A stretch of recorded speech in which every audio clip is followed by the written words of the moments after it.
Hi guys, welcome back to Block My Milan channel. Today what I am going to discuss about is proof of stake. Proof of stake concept states that a person can validate a block and transactions according to how many coins he or she holds. This means that the more Bitcoin or any other cryptocurrency owned by a validator, the more mining power he or she has. Proof of stake idea was suggested on the Bitcoin Talk forum back in 2011 by a user called Quantum Mechanic. But the first digital currency to use this method was Peer Coin in 2012 together with Shadow Cash, NXT, Blackcoin and some other chains.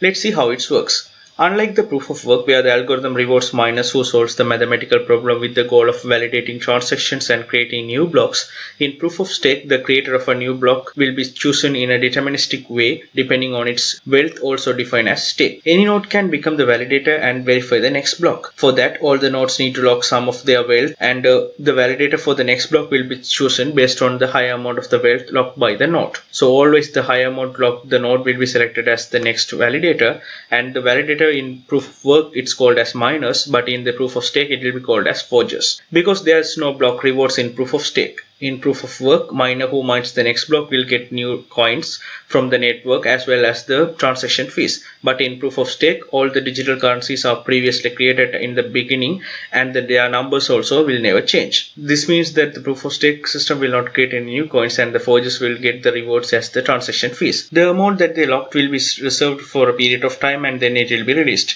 And if they done any malicious work, a portion of the stake that they locked will be penalized.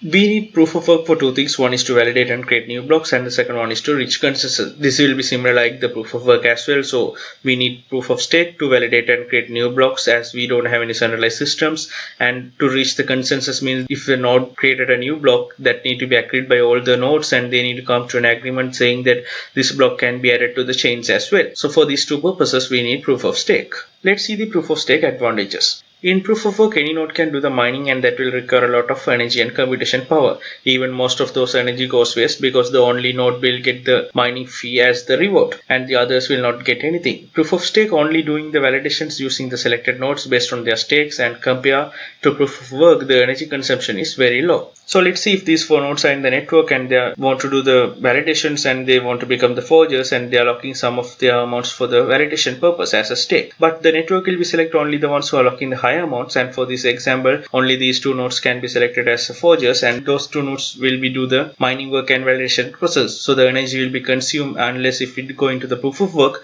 all these four nodes will be do the mining work based on the computation power and only one will be get reward. And here also only one will be get reward, but the mining work will be done by only two of these nodes. The second one is proof of stake is decentralized.